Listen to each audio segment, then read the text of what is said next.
আসসালামু আলাইকুম। আশা করি সবাই ভালো আছেন, সুস্থ আছেন, নিরাপদে আছেন।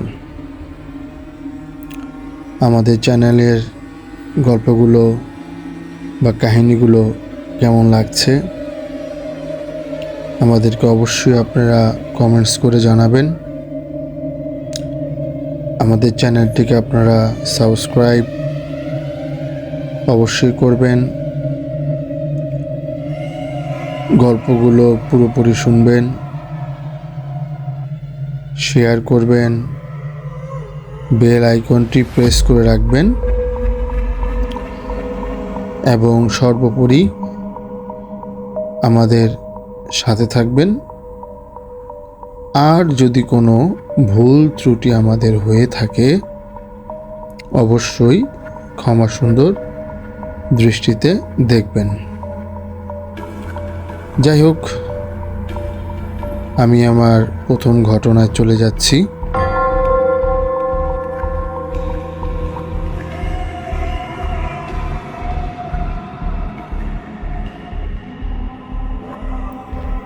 প্রথম ঘটনাটি আপনার হাসপাতাল কেন্দ্রিক।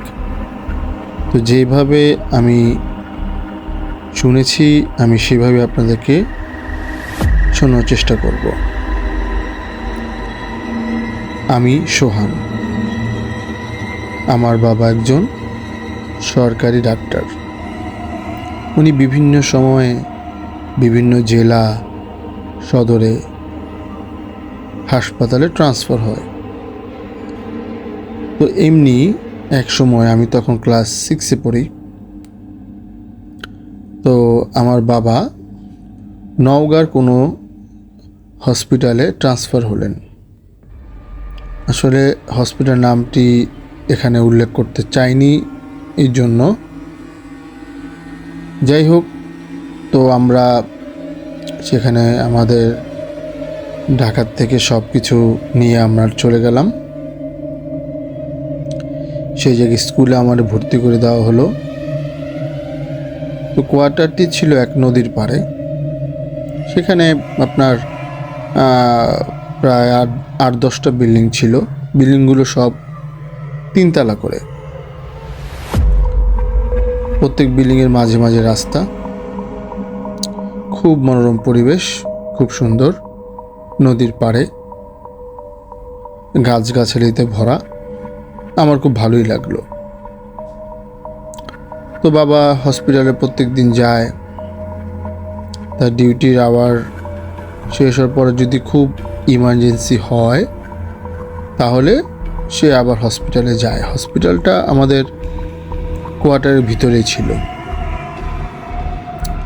আপনারা দেখবেন গ্রাম অঞ্চলে বা মফস্বলে হসপিটালগুলো যেখানে থাকে তার মধ্যেই কোয়ার্টারগুলো থাকে, বেশিরভাগ এরকমই।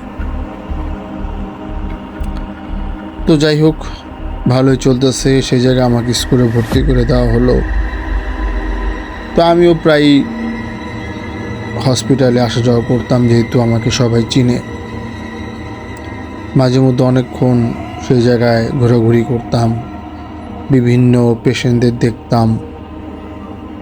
নতুন পেশেন্ট আসতেছে, কারো হাত ভাঙা, কেউ ব্যথা পাইছে, কেউ অ্যাক্সিডেন্ট বা কেউ মারা গেছে। তো আমি প্রায়ই আবার নদীর পাড়েও বসতাম। আমার ওখানে তেমন কোনো বন্ধু ছিল না। স্কুলে বন্ধু ছিল, কিন্তু কোয়ার্টারে ওইভাবে কোনো বন্ধু ছিল না, যেহেতু আমি নতুন। তো আমি ওই পাশে ছিল ডোমঘর, ওখানেও আমি আসা যাওয়া করতাম। আসলে কি, আমার দেখার খুব ইচ্ছা ছিল যে ডোমঘরে কি হয়, কারণ আমি মাত্র ক্লাস 6-এ পড়ি। তো যাই হোক, আমি চিন্তা করলাম একদিন ডোমঘরে যাব। তো সেদিন রাত্রে আমি ঘুম আসলাম। তো ঘুমের মধ্যে আমি স্বপ্ন দেখতেছি যে আমি এক বেডে শুয়ে আছি, আর আমার পাশে আপনার চুল বড় বড়, মানে সামনে দিয়ে চুল ঢাকা, তার চেহারা দেখা যেতেছে না। সে আমার চারিপাশে দেওয়ালের মধ্যে ঘুরতেছে। কখনো এই দেওয়াল, কখনো ওই দেওয়াল, এমনভাবে তার চেহারা আমি দেখতে পারতেছি না। তো হঠাৎ আমার ঘুমটা ভেঙে গেল। যাই হোক, আমি আব্বু আমাকে কিছু বললাম না, ভয় পেয়েছি। তো পরের দিন সেম স্বপ্নে দেখলাম, দেওয়ালে ঘোরাঘুরি করতেছে, আমার সামনে আসতেছে, আমার পাশে বসতেছে, কিন্তু আমি এইবার তার চেহারা দেখতে পেলাম। চেহারাটা নর্মাল মানুষের মতোই, ভয়ানক না, কিন্তু তার চোখগুলো শুধু লাল ছিল। সে কিছু একটা বলতে চাইতেছে আমাকে। তো আমি তাকে কিছু বলবো এর আগে আমার ঘুম ভেঙে গেল। তো যাই হোক, সকালে উঠলাম, উঠে স্কুলে গেলাম। স্কুল থেকে আসার পর আমি দেখলাম যে ডোমঘরটা খোলা। তা আমার ডোমঘরে এমনি অনেক যাওয়ার ইচ্ছা ছিল। তা আমি ডোমঘরে, যেহেতু খোলা পেলাম গেট, আমি ডোমঘরে ঢুকলাম। ঢোকার পর দেখলাম যে একটা লাশ শোয়ানো, লাশটার কাপড় দিয়ে ঢাকা মুখ। তো আমি ভিতরে যেয়ে যখনই লাশের মুখ থেকে কাপড়টা উঠালাম, আমি দেখতে পেলাম আমি কালকে রাতে যাকে স্বপ্ন দেখছি ঠিক সেই মেয়েটি এটা। আমি তো তখন অনেক ভয় পেয়ে গেলাম। আমি চিন্তা করলাম যে আমি স্বপ্ন দেখলাম যাকে, তার এই মৃতদেহ এটা। আমাদের সাথে সাথে আমাদের কোয়ার্টারের বাসায় চলে আসলাম। আসার পর আম্মু খাওয়া দাওয়া দিল। তো আমার খাওয়া দাওয়া করতে ইচ্ছা করলো না। আমি বের হয়ে গেলাম। বের হয়ে যাই, আমি নদীর পাড়ে বসে আছি। তখন সন্ধ্যা হয়ে গেছে। তো ওই নদীর পাড়েই আপনার অনেক, আমি তার আগেই বলছি যে পুরো কোয়ার্টারটা অনেক গাছগাছালি ছিল। তো নদীর পাড়ে অনেকগুলো গাছ ছিল। তা আমি তখন আজান দিয়ে দিচ্ছে, আজান দেওয়া শেষ। চারিদিকে মোটামুটি আপনার সূর্য ডুবে গেছে, অন্ধকার হয়ে আসছে প্রায়, মানে হালকা বোঝা যায়। তো আমি যখন উঠলাম, উঠার পর আমি গাছের দিকে যখন তাকালাম, তাকে দেখি যে একটা লাশ দড়ি দিয়ে ঝুলতেছে, যেমন ফাঁসি দেয়, ঠিক ওই মেয়েটাই। এটা দেখার পর তো আমি সেখান থেকে এক দৌড় দিলাম। দৌড় দেওয়ার পর বাসায় চলে আসলাম। বাসায় চলে আসার পর তো আমার অনেক জ্বর। আমি মানে কিছু বলতে পারতেছি না বাবাকে বা আম্মুকে। জ্বর থামতেছে না আমার জ্বর। আমার বাবা ডাক্তারও সত্ত্বেও বুঝতেছে না। পরে হাসপাতালের এক আঙ্কেল ছিল, উনি বলল যে আসলে আপনি তো নতুন আসছেন, আমাদের জায়গাটা এমনি তো অনেক গাছগাছালি, আপনার ছেলের হয়তো বা বাতাস লাগতে পারে। তো আগের দিনে মানুষ চিকিৎসক হইলেও এইগুলো বিশ্বাস করত। তো আমার আব্বু কী করলো, আমাকে এক হুজুরের কাছে নিয়ে গেল। তো হুজুরের কাছে নিয়ে যাওয়ার পরে হুজুর পানি পড়া দিল, ঝাড়ফুঁক করলো। তারপর মোটামুটি আমি একটু সুস্থ হইলাম। পরে হুজুর আমাদের বাসায় আসলো। আসার পর উনি যে গাছে আমি দেখছি সেই গাছটার কাছে আমাকে বললো, তুমি আমাকে নিয়ে যাও, তুমি কোন গাছটার মধ্যে এটা দেখছো। পরে দেখাইলো। পরে আমার স্বপ্নের কথা আমি হুজুরকে বললাম। তো হুজুর আমার স্বপ্নের কথা শোনার পর বলল, আসলে এগুলো সব হলো দুষ্টু জিনের কাজ, এগুলো মানুষদেরকে ভয় দেখায়, এগুলো তোমার কোনো সময় কোনো ক্ষতি করবে না। তাই তুমি প্রত্যেক দিন পাক পবিত্র হয়ে ঘুমোতে যাবা, অজু করে তারপরে শুবা, ইনশাল্লাহ এরপর আর কিছু হবে না। যাই হোক, তারপরে আল্লাহর রহমতে আর কোনো ঘটনা ঘটেনি আমার সাথে। কিন্তু হাসপাতালের সেই কাহিনীটা আমি আজও ভুলতে পারি না। সেখান থেকে আমার বাবা পরে ট্রান্সফার নিয়ে অন্য এক শহরে চলে যায়। তো এই ছিল আমার ফার্স্ট ঘটনা। আশা করি আপনাদের ভালো লাগছে। আর যেহেতু আমরা প্রফেশনাল না, আমরা ওইভাবে কাহিনী বলতে নাও পারি, চেষ্টা করতেছি। আপনারাও ঠিক একটু মানিয়ে নেবেন। আর আমাদের চ্যানেলটিকে অবশ্যই সাবস্ক্রাইব করবেন, আর পুরোপুরি কাহিনীগুলো শোনার চেষ্টা করবেন। কমেন্টস করবেন অবশ্যই, ভালো খারাপ যেটি আপনার মনে হয়, তাহলে আমরা উৎসাহিত হব, চেষ্টা করব ভালো করার আরও। যাই হোক, এখন আমি দ্বিতীয় ঘটনায় চলে যাব।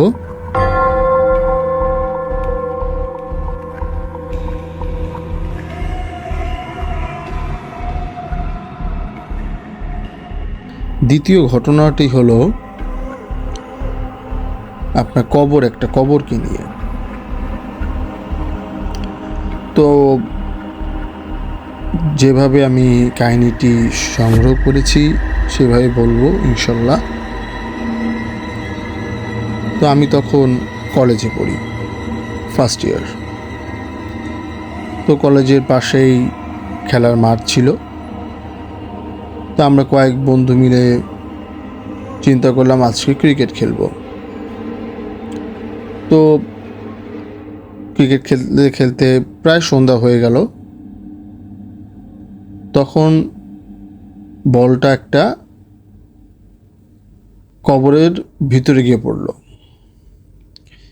কবরস্থানে। আসলে আমরা খেলা প্রায় শেষের দিকে ছিল, সেই কোন কবরে যে পড়ছে সেটা আর আমরা বুঝতে পারতেছি না, কারণ প্রায় সন্ধ্যা হয়ে আসতেছে। তো আমরা চিন্তা করলাম থাক, কালকে এসে খুঁজবো না। তো আমরা ঠিক ওই কবরের পাশ দিয়ে হাইটে চলে আসতেছি। তখন আমি দেখতে পেলাম যে ওই ভাঙা কবরের মধ্যে বলটা। তো আমি যখন ওদেরকে বললাম যে দাঁড়া, আমাদের বন্ধুদেরকে, বলটা দেখা যেতেছে, তখন আমি সেই কবরে বলটা নিতে গিয়ে কবর ভেঙে ভিতরে পড়ে গেলাম। তো যাই হোক, সবাই আমার টানাটানি করে উঠাইলো। তো আমরা হোস্টেলে চলে গেলাম, কলেজের হোস্টেলে গেলে যে তারপর ফ্রেশ ট্রেশ হয়ে খাওয়া দাওয়া করে পড়তে বসছি। তা আমাদের হোস্টেলে একটা নিয়ম ছিল, এক এক রুমে আমরা একজন করে থাকতাম। এখানে আমি আপনার কলেজের নাম বা হোস্টেল নামটা উল্লেখ করছি না, কারণ এখন এটা অনেক ফেমাস একটা কলেজ।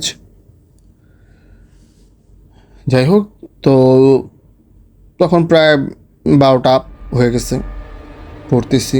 তো হঠাৎ আমার জানালাটা খোলা ছিল, গরমের দিন। আমি ঠিক জানালার পাশে অনেকগুলো কুকুরের শব্দ পাইতেছি, যে ঘেউ ঘেউ করতেছে। তা আমার পড়া একটু ডিস্টার্ব হইতেছে। আমি চিন্তা করলাম জানালাটা অফ করে দিই। তো আমি আপনার চেয়ার থেকে উঠে জানলার সামনে যখন গেলাম, আমি যেহেতু মানে একরকম ভয় পেয়ে গেছি, কারণ কুকুরগুলো সাইজ ছিল অস্বাভাবিক বড়, আর কুকুরের দাঁতগুলোও ছিল অস্বাভাবিক। এমন জোরে জোরে ঘেউ ঘেউ করতেছে, মনে হয় যে আমার রুমটা ভেঙে যাবে। আর দেখলাম 3-4টা আগুনের গোলা মনে আমার রুমের দিকে আসতেছে, আমার জানলা দিয়ে ঢুকে যাবে এমন একটা অবস্থা। আমি সাথে সাথে জানলাটা অফ করে দিলাম। অফ করে আমিও পড়তে বসলাম, কিন্তু আমি মনে মনে অনেক ভয় পেয়েছি, কারণ আমি এগুলো আগে কোনো সময় দেখিনি। যাই হোক, সেই রাতে পড়াশোনা শেষ করে আমি শুয়ে পড়লাম। তো সেই দিন আর কোনো ঘটনা ঘটেনি। তো পরের দিন আমরা বন্ধুরা মিলে কলেজ শেষে আড্ডা দিয়ে আমি সব ঘটনা খুলে বললাম ফ্রেন্ডদেরকে। ওরা বলে যে ওই আমরা তো কোনো কুকুরের শব্দ পাইনি। আমি বলছি কী বলিস, এত জোরে কুকুরের শব্দ করলো, তোরা পাইলি না? বলে না, আমরা তো পাইনি। যাই হোক, পরে আমরা কলেজে চলে আসলাম, মানে হোস্টেলে। তো হোস্টেলে চলে এসে আপনার ফ্রেশ ট্রেশ হয়ে রাতে খাওয়া দাওয়া করে পড়তে বসলাম। তো পড়তে পড়তে প্রায় আপনার 1টা মতো বেজে গেল। চিন্তা করলাম আজকে আর পড়বো না, শুয়ে পড়ি। তো আজকে আর জানলাটা খুলিনি, যেহেতু আমি ভয় পাইছি, তো আজকেও কিছু হইতে পারে চিন্তা করে আর জানলাটা খুলিনি। তারপরে ঘুমিয়ে পড়লাম। হঠাৎ রাত তখন কয়টা বাজে বলতে পারবো না, যেহেতু রুমে লাইট অফ ছিল। আমি দেখি আমার পায়ের এখানে কেউ একটা অবয়বের মতো বসা। আমি তার দিকে তাকিয়ে আছি, সেও যে আমার দিক তাকিয়ে আছে এতটুকু শুধু আমি বুঝতেছি, কিন্তু তার কোনো নাক নাই, কোনো মুখ নাই, শুধু 2টো চোখ আর একটা অবয়বের মতো, মানে স্ট্রাকচারটা বুঝিতেছে সে একটা অবয়ব, দ্যাটস অল। আর 2টো চোখ, তার 2টা চোখ মনে হইতেছে মানে এক এক সময় এক এক কালার হইতেছে। ধরেন যে এক সময় লাল, এক সময় নীল, এক সময় হলুদ, সবুজ, মানে সেটা আমি বুঝতে পারবো না আপনাদেরকে। তো এটা দেখার পর আমি অনেক ভয় পাই, আমি চিৎকার দিই জোরে একটা।